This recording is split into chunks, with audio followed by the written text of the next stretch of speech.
berjaga hadapi tanda akhir zaman, agar ku kuat dan ku melihat mujizat semakin kau nyatakan. Seperti anak darah yang bijaksana, layak. Bapak Ibu yang dikasihi oleh Tuhan, pada pagi hari ini kita sudah diberkati melalui pujian yang luar biasa yang kami ikuti, dan saya melihat tangan-tangan yang dilambaikan yang merasakan berkat Tuhan melalui puji-pujian yang telah kita naikkan pada pagi hari ini. Amin. Nah, Bapak Ibu yang dikasihi oleh Tuhan, gereja kita dalam bulan ini ada tema, di bawah tema yang besar. Tema besar kita adalah tahun ini adalah tahun kita menghadapi raksasa-raksasa. Tetapi pada bulan ini, pada bulan Oktober ini kita sedang berbicara tentang akhir zaman, tentang tanda-tanda akhir zaman. Nah, mari kita akan buka bersama-sama firman Tuhan yang terdapat di dalam Matius pasal yang ke-24. Matius pasal yang ke-24 ayat yang ketiga sampai ayat yang ke-11. Saya akan baca ayat yang ketiga, saudara ayat yang ke-11. 1, 2, 3. Ketika Yesus duduk di atas bukit Zaitun, datanglah murid-muridnya kepadanya untuk bercakap-cakap sendirian dengan dia. Kata mereka, katakanlah kepada kami, bila manakah itu akan terjadi, dan apakah tanda kedatanganmu dan tanda kesudahan dunia. Ayat 2.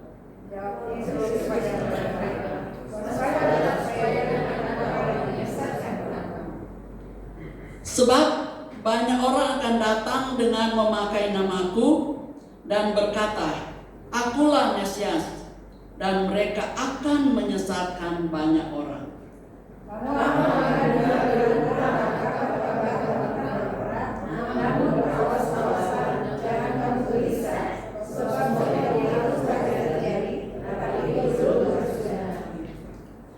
Sebab bangsa akan bangkit melawan bangsa, dan kerajaan melawan kerajaan.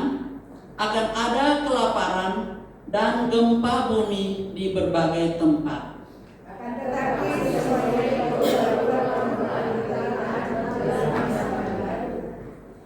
Pada waktu itu kamu akan diserahkan supaya disiksa, dan kamu akan dibunuh, dan akan dibenci semua bangsa oleh karena namaku.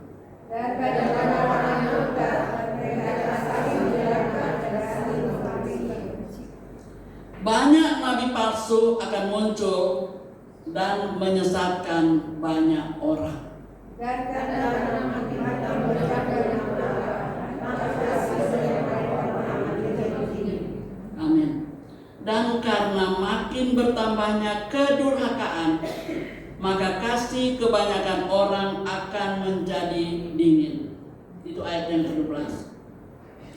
Bapak Ibu yang dikasihi oleh Tuhan, saudara-saudara yang dikasihi oleh Tuhan, kita sudah membaca tadi bagaimana Tuhan Yesus berbicara kepada murid-muridnya. Pada satu waktu mereka datang kepada Tuhan dan bertanya kepada Tuhan, dan bercakap-cakap dengan sendirian. Dia bertanya, Tuhan, katakanlah kepada kami, bila manakah akan terjadi tanda kedatanganmu dan tanda kesudahan dunia. Murid-murid bertanya kepada Tuhan Yesus, kapan kapan engkau akan datang, dan apakah tanda-tanda itu ketika engkau datang dan kesudahan dunia.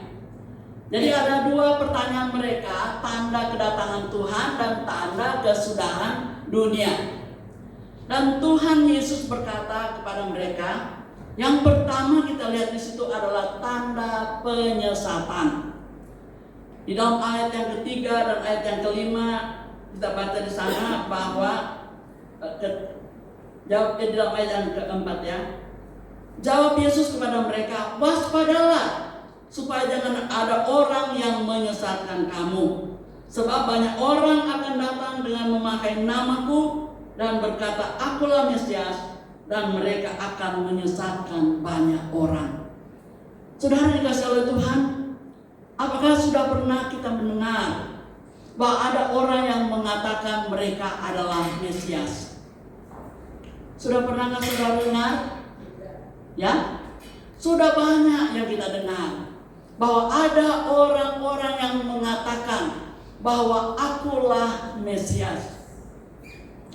Ada orang pada waktu itu dikatakan bahwa Tuhan Yesus itu sudah gagal.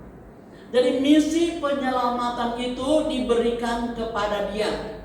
Jadi dia menganggap bahwa dia adalah Mesias.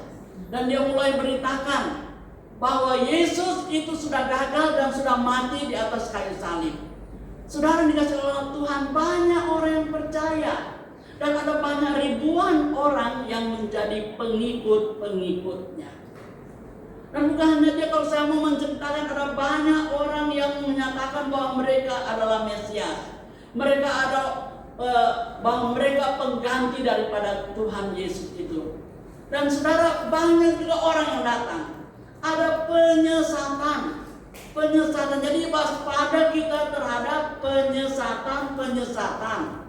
Saudara dikasih oleh Tuhan, pada hari-hari ini kita banyak mendengar tentang ajaran-ajaran sebenarnya itu kelihatannya bagus, kelihatannya baik ya. Seperti seolah-olah itu ajaran yang benar yang daripada Tuhan. Tetapi itu sedang menyimpang, sedang membawa iman kita itu beralih daripada iman kita yang sejati. Karena ada ajaran tentang hyper grace ya. Ada ajaran tentang yang satu lagi yang paling terkenal sekarang, ada yang kita progresif ada kata sebelum progresif lah, begitulah. Jadi ada kata progresif. Nah, itu sebenarnya kelihatannya benar, itu sebenarnya kelihatannya baik, tetapi sebenarnya itu adalah teologi yang sudah kebablasan. Ya, sudah kebablasan, sudah melebihi, sudah jadi berarti itu sudah menyimpang, sudah tidak benar.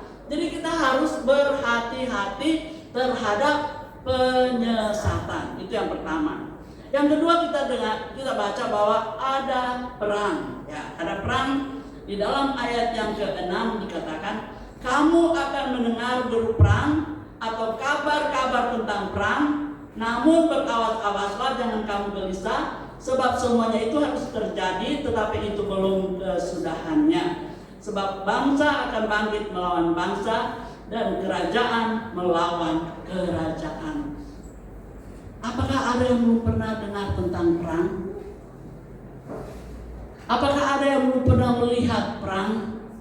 Ya, di televisi sekarang banyak kali kita diperhadapkan atau diperlihatkan tentang perang yang terjadi antara Rusia dan Ukraina, antara apa? Israel dan Palestina. Israel malah mempunyai musuh-musuhnya, ya. Hampir dikelilingi bangsa-bangsa itu, semua memusuhi Israel dan mau menyerang Israel.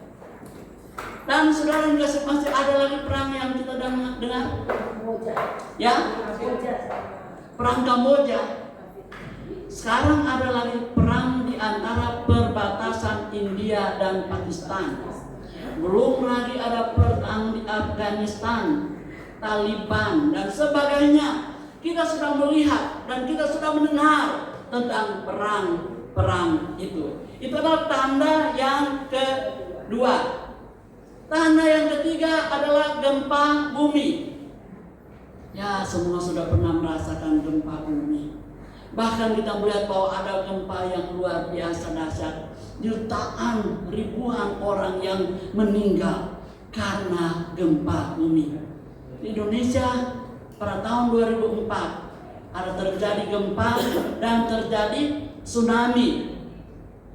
Berapa banyak orang yang meninggal pada waktu itu? Ya, ribuan orang yang meninggal. Itu adalah tanda yang ketiga tentang tanda kedatangan daripada Tuhan. Kemudian yang keempat. Tadi yang ketiga ya. Yang keempat apa? Kelaparan, ya. Kelaparan di dalam ayat yang ke-7 bagian B, akan ada kelaparan dan gempa bumi dan di berbagai tempat. Akan ada kelaparan. Memang di Indonesia kita belum pernah lihat orang yang kelaparan. Cuma apa? Banyak yang gusung lapar. Pernah lihat gusung lapar? Sami mawon ya. Berarti dia kelaparan juga. Kasihan anak-anak yang perutnya besar, tapi badannya itu tinggal kulit pembungkus tulang. Pernah lihat nggak? Ada banyak di Jakarta, malah ada orang-orang yang itu namanya busung lapar. Jadi ada kelaparan di depan mata kita sendiri, di tempat kita sendiri, kita bisa melihat bahwa ada kelaparan. Itu adalah tandanya bahwa Tuhan tidak lama lagi akan datang. Tanda yang diberikan oleh Tuhan Yesus itu adalah kelaparan. Dulu kita dengar tentang kelaparan di Ethiopia, dan sekarang di Gaza. Wah, banyak sekali orang yang kelaparan. Sampai mereka berebutan untuk mengambil bantuan-bantuan yang dikirim. Makanan-makanan yang dikirim ke mereka. Mungkin masih baru keluar dari perbatasan, mereka sudah berebutan untuk mengambil makanan-makanan. Karena banyak sekali yang kelaparan. Kita melihat bahwa anak-anak, bayi-bayi yang masih kecil, yang makanannya kurang, susunya kurang, sehingga banyak yang kurus, krempeng, masih bayi. Itu adalah kelaparan, tanda daripada kelaparan. Selanjutnya kita lihat di dalam ayat yang berikut bahwa akan tetapi semuanya itu barulah permulaan penderitaan menjelang zaman baru. Pada waktu itu kamu akan diserahkan supaya disiksa, dan kamu akan dibunuh, dan kamu akan dibenci semua bangsa oleh karena namaku. Kamu akan disiksa, kamu akan dibunuh, kamu akan dibenci. Nah, sekarang ini ada banyak persekusi yang dilakukan oleh orang-orang yang tidak bertanggung jawab. Orang-orang yang datang beribadah, mereka melarang, mereka melarang untuk datang. Dan bahkan kita lihat bahwa mereka maunya itu orang-orang yang beribadah itu diberhentikan. Tidak ada yang beribadah. Itu termasuk persekusi. Tetapi saudara dikasih oleh Tuhan, di tempat-tempat lain banyak sekali orang yang dibunuh, orang yang disiksa, orang dibunuh karena iman mereka kepada Tuhan. Mungkin di sini kita belum banyak melihat tentang hal itu, tetapi tanda ini sudah terjadi dan bisa akan terjadi juga kepada kita sekalian, orang-orang yang percaya. Benar kan? Amin? Takut ya? Amin? Amin. Harus amin, karena ini firman Tuhan, ya, dan amin, ya. Amin. Ya. Mereka itu apa? Disiksa. Saya melihat dari YouTube bagaimana satu gereja itu yang sedang beribadah di Nigeria. Kemudian mereka datang satu rombongan orang-orang yang sangar, orang-orang yang kelihatannya ngeri sekali kelihatan orang-orang itu. Mereka datang dengan motor-motor yang banyak, ada kira-kira 40-50 orang. Kemudian mereka berhentikan orang yang sedang ibadah. Orang-orang yang laki-laki kemudian keluar semua. Anak-anak dan ibu-ibu dan anak-anak itu dipisahkan di antara laki-laki kemudian perempuan dipisahkan. Kemudian sudah siap Ya, sudah siap. Mereka itu semuanya membawa senjata laras panjang. Saya lihat di dalam gambar itu di YouTube. Dan mereka sudah siap, sudah disuruh berbaris. Ibu-ibu ini semua berteriak, menangis, dan anak-anak mereka ketakutan. Mereka menangis, mereka melihat sebentar lagi ini suami mereka, keluarga mereka itu akan dibunuh. Dan satu hal yang terjadi luar biasa. Di panas hari yang panas sering, tiba-tiba menjadi gelap gulita. Ya, tiba-tiba menjadi gelap gulita. Kemudian ada badai yang datang, hujan lebat dan badai. Akhirnya ini orang-orang yang datang untuk membunuh mereka akhirnya pergi. Mereka ketakutan karena mereka tahu ini mereka melawan Tuhan. Mereka berperang melawan Tuhan. Mereka mau membunuh anak-anak Tuhan, orang-orang yang percaya. Tetapi Tuhan yang menolong mereka sehingga mereka lari. Tapi ada yang kembali. Akhirnya kembali dia apa? Bertobat. Dia percaya kepada Tuhan. Tetapi banyak yang sudah mati, saudara, di Nigeria. Ada ribuan orang-orang yang mati. Tetapi ada juga kesaksian-kesaksian yang luar biasa yang kita boleh dengar, yang terjadi di tengah-tengah orang yang disiksa, orang yang dibenci, orang yang dibunuh. Nah, yang berikut kita lihat bahwa di dalam ayat yang berikut dikatakan bahwa dan banyak orang akan murtad dan mereka akan saling menyerahkan dan saling membenci. Banyak orang akan murtad, ya, karena terjadi terjadi seperti kita sudah pernah mengalami yang namanya apa itu? Tahun 99, 98 itu apa? Ya, kerusuhan. Dan di dalam kerusuhan itu ada banyak yang dilecehkan, ada banyak dirampok, dibunuh, ada yang dibunuh, dan ada apa lagi? Diperkosa, dan ada banyak yang mereka lakukan. Itu dilakukan oleh orang-orang yang tidak bertanggung jawab. Itu orang-orang yang benci. Tetapi kita lihat bahwa di dalam firman Tuhan itu banyak yang murtad enggak? Banyak. Karena apa? Di depan rumah mereka saya dengar, karena kami ada di Lampung waktu itu, di depan rumah mereka tulis pribumi. Ada yang tulis begitu? Apa lagi? Ya? Sajadah. Apa lagi? Islam. Sajadah Islam. Padahal mereka itu adalah Kristen. Apakah itu bukan hal murtad? Apakah itu tidak murtad kepada Tuhan? Itu orang yang pelin-pelan, orang yang penakut, orang yang takut, ya, orang yang pelin-pelan, orang yang takut, orang yang mendua hati, orang yang pelin-pelan tidak akan mendapat apa-apa. Karena firman Tuhan katakan bahwa orang yang mendua hati itu seperti gelombang laut yang ke sana, kemudian dia balik lagi, begitu terus, dan tidak ada ketetapan. Itu orang yang bisa dikatakan murtad. Masa dia Kristen kemudian dia katakan bahwa dia Islam karena dia takut. Itu satu contoh yang sangat sederhana, satu contoh yang kecil, ya. Dan banyak orang akan murtad, mereka akan saling menyerahkan dan saling membenci. Banyak nabi palsu akan muncul menyesatkan banyak orang. Banyak sekali nabi-nabi palsu di tempat orang-orang Kristen. Banyak yang mulai melencengkan ajaran-ajaran tentang firman Tuhan.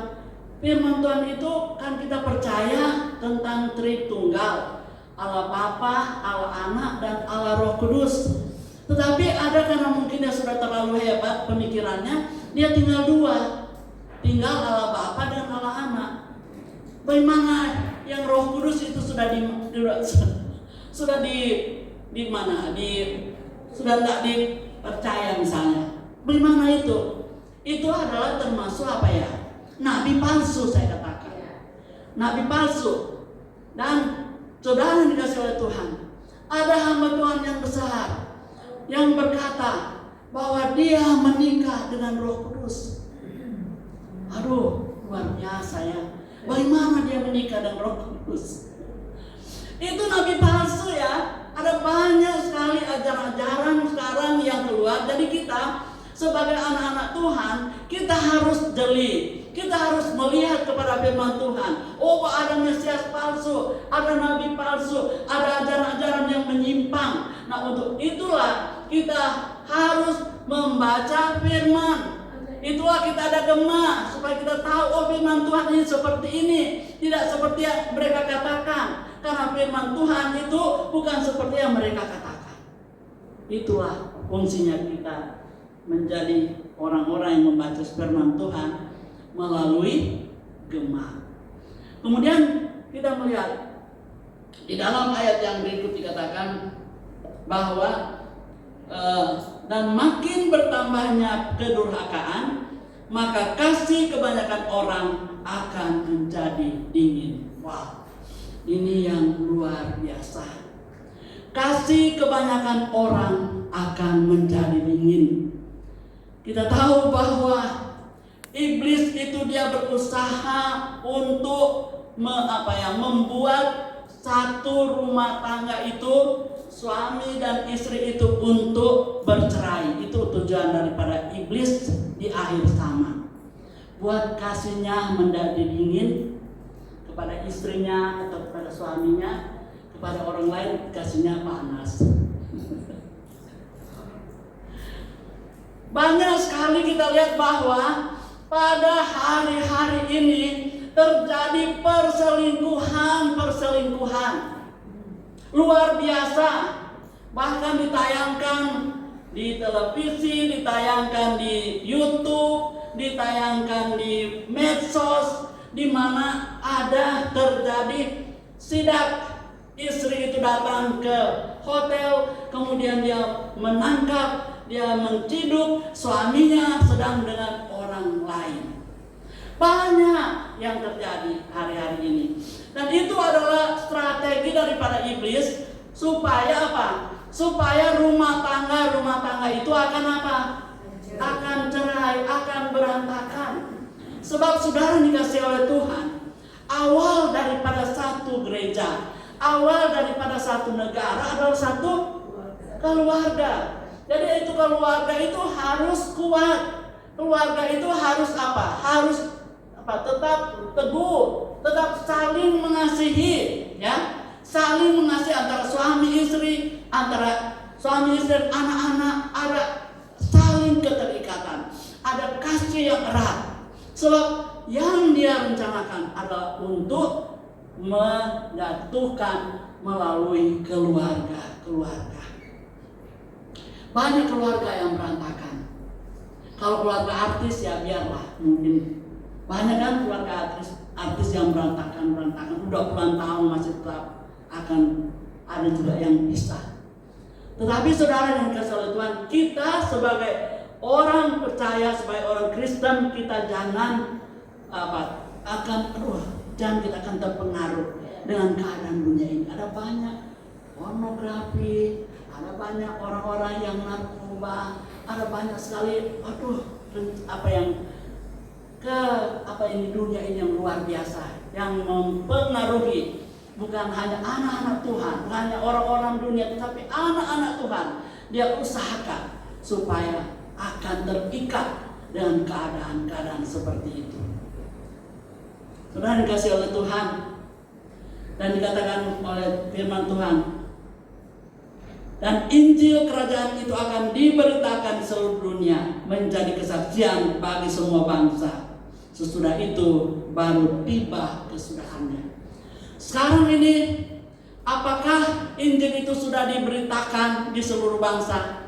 Saya percaya sudah. Karena apa? Karena sudah banyak ya, melalui medsos, melalui YouTube, melalui televisi, orang-orang memberitakan firman Tuhan. Bahkan saudara dikasih oleh Tuhan, firman Tuhan, Alkitab itu sudah diterjemahkan di dalam beratusan bahasa, bahkan sampai kepada bahasa-bahasa daerah. Sudah ada Alkitab bahasa daerah. Mungkin bahasa daerah di Manado juga sudah ada kali ya. Ya, saya pernah membaca ada teman yang kirim bahasa Manado, itu sudah Alkitab itu sudah diterjemahkan dalam bahasa Manado. Mungkin juga dalam bahasa Ke dan sebagainya. Ya, supaya orang lebih cepat mengerti.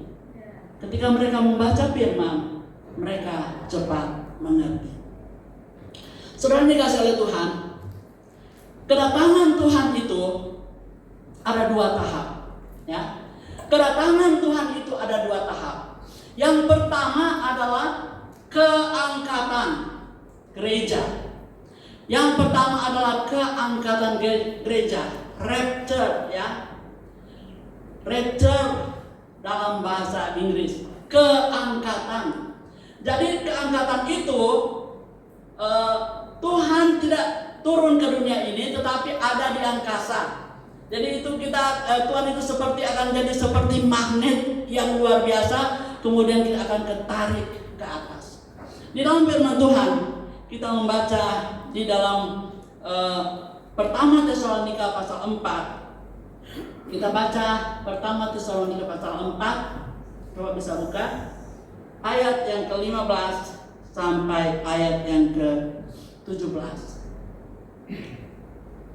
Pertama Tesalonika 4 ayat 15.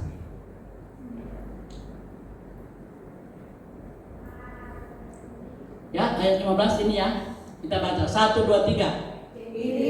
Katakan kepadamu dengan firman Tuhan, kita yang hidup yang masih tinggal sampai kedatangan Tuhan sekali-kali tidak akan mendahului mereka yang meninggal. Sebab pada waktu tanda diberi, yaitu pada waktu penghulu malaikat berseru dan sangkakala Allah berbunyi, maka Tuhan sendiri akan turun dari surga, dan mereka yang mati dalam Kristus akan lebih dahulu bangkit. Ayat yang selanjutnya. Sesudah itu kita yang hidup yang masih tinggal akan diangkat bersama-sama dengan mereka dalam awan menyongsong Tuhan di angkasa. Demikianlah kita akan selama-lamanya bersama-sama dengan Tuhan. Amin. Jadi di sini kita lihat bahwa yang pertama-tama di dalam ayat yang ke-14, ayat yang ke-15 dikatakan bahwa Tuhan itu ketika sangkakala Allah berbunyi, ya, ketika trompet Allah itu berbunyi, maka yang pertama-tama akan bangkit adalah apa? Orang-orang yang mati. Tetapi orang-orang yang mati itu adalah orang-orang yang mati di dalam Tuhan, orang-orang yang percaya kepada Tuhan.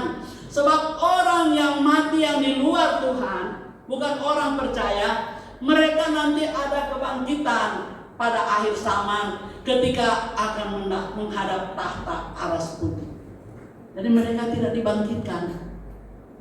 Jadi pastikan kita ada pada kebangkitan yang pertama, kita sebagai orang percaya kalau kita sudah meninggal pada waktu Tuhan datang.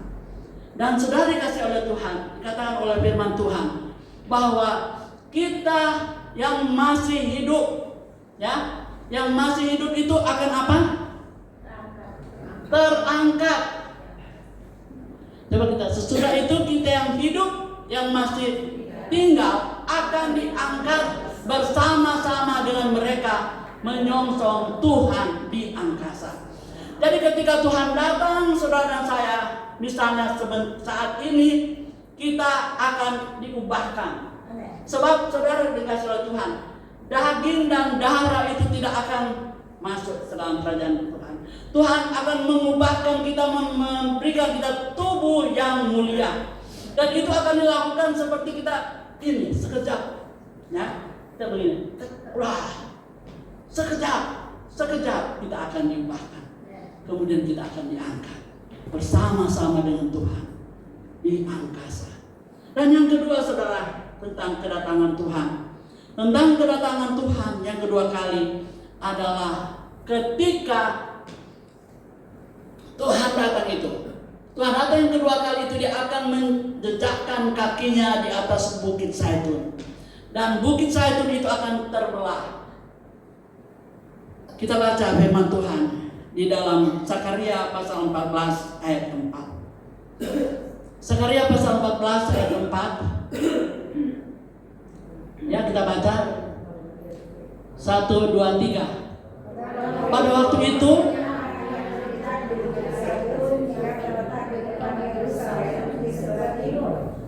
bukit Zaitun itu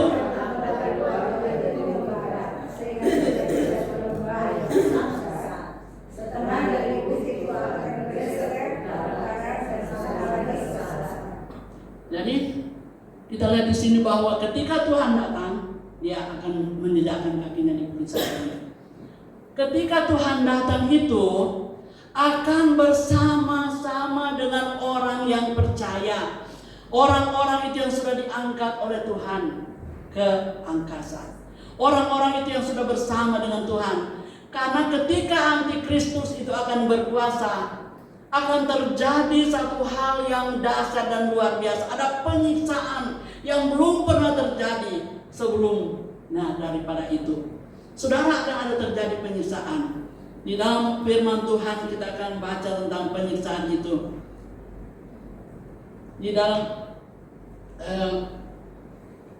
Matius pasal yang ke-24, di situ dikatakan bahwa Tuhan itu ketika orang-orang yang sudah percaya kepada Tuhan itu diangkat, dan orang-orang yang masih tinggal yang akan mengalami zaman antikris.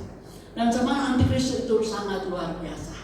Yang firman Tuhan mengatakan bahwa orang hanya bisa menjual, membeli hanya dengan tanda itu. Tanda yang akan ditaruh di dahi dan di tangan. Dan saudara dikasih oleh Tuhan. Tetapi apabila orang yang tidak diangkat oleh Tuhan akan mengalami penyiksaan demi penyiksaan yang luar biasa. Dan untuk mereka akan selamat itu sangat tipis, ya. Itu orang itu akan selamat dengan apa? Dengan mempersembahkan darahnya. Mungkin dia akan dipancung, akan potong lehernya, akan dibunuh, akan ditikam dan sebagainya. Karena apa? Karena penyiksaan yang luar biasa. Saudara yang dikasih oleh Tuhan, di dalam Yudas pasal yang ke-1 ayat yang ke-14 dikatakan bahwa Tuhan datang bersama-sama dengan tentara Allah. Nah, tentara Allah itu adalah saudara dan saya. Ada nyanyian kita, nyanyian yang lama. Tuhan datang beserta dengan tentara Allah, orang saleh beribu-ribu datanglah, menyiksakan semua orang durhaka yang melawan akan Tuhan dari dulu dan sekarang. Kita baca juga 1, 2, 3. Juga tentang mereka Henok keturunan ke-7 dari Adam telah bernubuat, katanya, sesungguhnya Tuhan datang dengan beribu-ribu orang kudusnya. Tuhan datang dengan beribu-ribu orang kudusnya. Dan jadi saya katakan bahwa kita diangkat berpesta di udara selama 7 tahun berpesta. Dan itu akan terjadi pembagian pahala. Akan diberikan mahkota-mahkota sesuai dengan perbuatan dan kesetiaan kita kepada Tuhan. Dan itu akan diberikan pada pesta anak domba. Nah, sesudah itu akan turun bersama-sama dengan Tuhan. Saudara, pada waktu kita pergi ke Yerusalem dan pergi ke Bukit Zaitun. Di Bukit Zaitun, menurut tour guide kita, katakan Pak Ramsi bilang, ini Bukit Zaitun ini setiap tahun dia turun berapa senti, dia turun. Namun lama ini, kira-kira bulan yang lalu saya membaca bahwa di sana ada terjadi gempa dan itu akan ada terjadi retakan di Bukit Zaitun, dan nanti akan ada gempa yang luar biasa pada waktu Tuhan datang, itu akan terbelah dua. Bukit Zaitun. Dan saudara yang dikasih oleh Tuhan, di Bukit Zaitun itu ada banyak burung gagak. Banyak, besar-besar ya. Kalau kita burung gagak yang ada di Manado itu agak kecil, ini besar. Kemudian ini Pak Ramsi bilang begini, ini burung gagak ini akan lebih hari lebih banyak. Karena apa? Karena pada waktu akan terjadi perang, ya. Pada waktu akan terjadi perang, mereka yang akan memakan bangkai-bangkai yang ada. Karena saudara dikasih oleh Tuhan, akan terjadi satu perang yang luar biasa, yaitu perang Armageddon. Dan di dalam perang ini semua bangsa ini akan datang untuk menyerang Israel. Semua bangsa dikatakan oleh firman itu ada di dalam Zakaria. Semua bangsa akan datang menyerang mereka. Dan saudara dikasih oleh Tuhan, ketika orang Israel, ketika bangsa ini akan mengalami kekalahan karena semua bangsa datang di lembah yang namanya Armageddon. Kita lewat di lembah Armageddon itu, mulai keluar dari perbatasan Yordania itu sampai kita mau ke Nazaret itu. Wow, berjam-jam. Dan itu lembah yang rata sekali. Dan itu akan menjadi satu tempat di mana akan terjadi perang yang luar biasa. Dan saudara, saya tidak akan membahas dalam firman Tuhan. Banyak sekali yang akan kita lihat di sana. Karena pada waktu itu saudara yang dikasih oleh Tuhan, dikatakan oleh firman Tuhan bahwa darah orang mengalir itu seperti apa? Sampai pada kekang kuda. Jadi kayak seperti apa itu? Seperti sungai. Karena bangsa-bangsa yang datang menyerang, seperti sungai itu darah dia akan mengalir. Dan itu akan dimakan, akan diisap oleh burung-burung pemakan bangkai. Burung-burung akan mengisap darah daripada orang-orang yang datang pada waktu itu. Dan saudara dikasih oleh Tuhan, selama 7 bulan mereka membersihkan semua tulang-tulang. Kemudian mereka kuburkan 7 bulan. Jadi kita bisa bayangkan betapa banyak sekali orang yang datang untuk menyerang bangsa Israel yang namanya perang Armageddon. Nah, pada waktu perang itu saudara, kita lihat bahwa Tuhan yang akan berperang ganti mereka. Tuhan yang akan membela bangsanya. Tuhan akan datang bersama-sama dengan orang-orang yang percaya kepada Tuhan dan menyerang orang-orang yang ada waktu itu. Dan akan mulai sama 1000 tahun damai. Sekarang pertanyaannya, bagi saudara dan saya, apakah kita sudah siap kalau Tuhan datang? Karena firman Tuhan katakan, aku akan datang seperti pencuri. Ketika orang tidak tahu, ketika orang tidak sadar, pada waktu itulah Tuhan datang. Dan apakah saudara dan saya sudah berjaga-jaga? Firman Tuhan katakan, berjaga-jagalah tentang kedatangan Tuhan. Karena Tuhan itu akan datang seperti pencuri. Dan saudara dikasih oleh Tuhan, pada waktu Tuhan datang itu, saudara kita sudah melihat contoh di dalam firman Tuhan. Bagaimana ada 10 orang yang anak gadis yang bijaksana dan yang bodoh. Anak gadis itu yang bijaksana itu mereka ada apa? Mereka ada minyak di dalam dia punya apa sih? Apa ngomong itu? Lampu. Ya kalau mungkin Nabi dulu lampu yang ada pakai minyak itu ya. Ya, ada minyak. Jadi ketika tiba-tiba pengantin itu datang, mereka langsung menyalakan lampunya dan menyambut Tuhan yang datang. Itu melambangkan gereja yang siap untuk masuk di dalam pesta yang akan diadakan oleh Tuhan. Tetapi yang bodoh ini akhirnya mereka pergi katakan, kamu pergi cari aja. Cari di mana? Di warung-warung kali ada. Dan ketika mereka datang, pintu sudah tertutup. Mereka ketok-ketok. Mungkin ketok-ketok. Apa dibukakan? Tidak dibuka.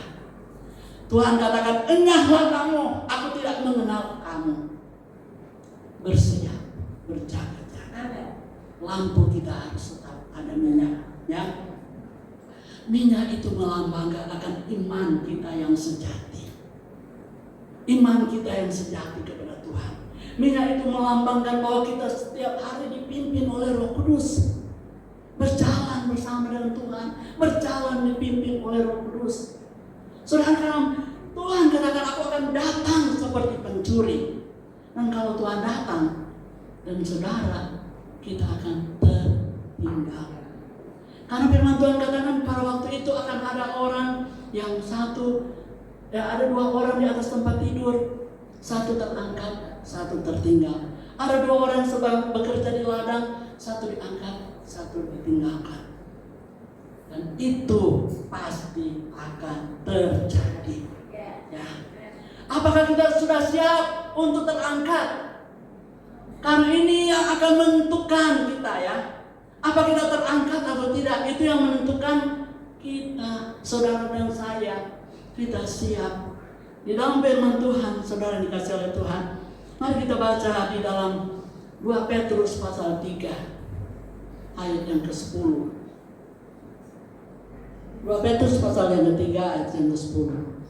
Ya. Semua kita baca ya, 1, 2, 3. Tetapi hari Tuhan akan tiba seperti pencuri. Pada hari itu langit akan lenyap dengan gemuruh yang dahsyat, dan unsur-unsur dunia akan hangus dalam nyala api, dan bumi dan segala yang ada di atasnya akan hilang lenyap. Saudara dikasih oleh Tuhan, Tuhan sudah memberikan gambaran tentang Nuh, ya. Nuh itu yang memberitakan firman. Selama 100 tahun dia membangun bahtera. Karena dia katakan kepada orang-orang hidup pada waktu itu akan terjadi air bah. Tuhan akan menghukum dunia ini. Tetapi saudara dikasih oleh Tuhan, tidak ada orang lain yang meresponi apa yang dia sampaikan. Akhirnya hanya mereka keluarga dan binatang-binatang dengan berbagai jenis itu yang masuk ke dalam bahtera. Dan di dalam firman Tuhan kita lihat bahwa di Sodom dan Gomora, Tuhan, nah ini tiap hari ini Lot ini, Tuhan menyelamatkan Lot. Apakah mereka tahu? Mungkin malamnya itu mereka sedang tidur nyenyak kan, enak-enak tidur. Dan besoknya sudah apa? Sudah terjadi apa? Wah, kebakaran, ada api dari langit yang membakar Sodom dan Gomora. Sudah diperingatkan orang-orang yang hidup dalam Sodom dan Gomora. Ada orang-orang yang berdosa. Banyak sana yang lesbian kalau laki-laki, perempuan dan perempuan, laki-laki dan laki-laki, gay. Kenapa? Karena ketika ada 2 orang yang datang, malaikat yang datang di rumah daripada Lot, mereka mau keluarkan, bawa keluar kemari ini orang-orang ini. Karena apa? Karena mereka hanya mau pakai. Itu kejahatan yang luar biasa. Sampai apa? Terbakar, itu api dari langit turun ke atas Sodom dan Gomora. Hanya Lot dan anaknya yang 2 yang selamat. Karena istrinya apa? Istrinya jadi tiang garam. Ya. Jadi istri-istri hati-hati ya. Nah, jangan kita jadi tiang garam juga.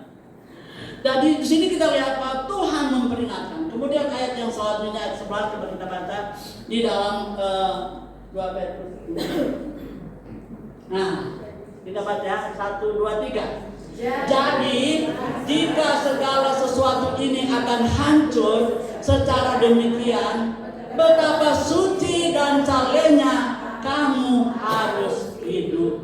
Haleluya. Oh haleluya Tuhan. Betapa suci dan salehnya, sebab saudara dikasih oleh Tuhan. Hanya orang-orang yang suci yang akan melihat Allah. Di dalam Matius pasal 5 ayat 8, berbahagialah orang yang suci hatinya, karena mereka akan melihat Allah. Hati-hati, waspada. Jangan ketika Tuhan datang seperti pencuri, kita ada dalam hidup dalam dosa.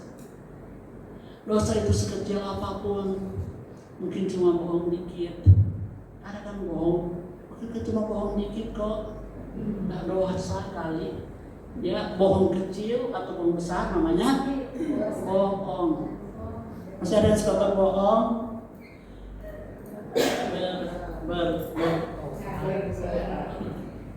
Jadi kita harus hidup benar. Katakan yang benar di atas benar. Kita harus hidup jujur. Kita harus hidup apa ya? Suci di hadapan Tuhan. Sebab saudara yang kasih oleh Tuhan, kalau kita ketinggalan, ada contoh tadi saya katakan bahwa ketika kita ketinggalan, susah mereka sudah datang ketok-ketok, Tuhan bilang aku tidak mengenal kamu, hanyalah kamu. Dan kita akan pergi kemana saudara? Kita akan dimasukin ke neraka. Jangan kita sampai pergi ke neraka saudara, tetapi kita akan diangkat oleh Tuhan bersama-sama dengan Dia. Hiduplah benar, hiduplah kudus, hiduplah jujur dalam segala hal. Karena Tuhan melihat setiap hati kita. Tuhan tahu setiap perbuatan kita. Tuhan melihat apa yang kita lakukan, apa yang kita katakan, apa yang kita pikirkan. Semua itu Tuhan tahu. Dikatakan oleh Tuhan. Tadi kan dikatakan, ini dunia ini akan hancur ya. Kalau waktu lalu itu hancur dengan air, sekarang hancur dengan api. Coba kita lihat lagi ulang ayat yang ke-10 tadi. Coba balik. Tetapi hari Tuhan akan tiba seperti pencuri. Ulang lagi seperti pencuri. Jadi harus waspada, harus hati-hati. Pada hari itu langit akan lenyap dengan gemuruh yang dahsyat dan unsur-unsur dunia akan hangus dalam nyala api, dan bumi dan segala yang ada di atasnya akan hilang. Lenyap maksudnya akan diperbaharui karena kita menantikan bumi yang baru, yaitu Yerusalem baru. Dan saudara yang dikasihi oleh Tuhan, sekali lagi pertanyaan, apakah kita siap menanti kedatangan Tuhan? Karena Tuhan sudah katakan seperti pencuri, mungkin bentar malam, atau ini siang, sore, atau besok. Sekarang kita siap untuk menanti kedatangan Tuhan. Kita sudah lihat apa syarat daripada orang-orang yang siap untuk menanti akan kedatangan Tuhan. Yang terakhir, kita hidup benar, hidup kudus di hadapan Tuhan.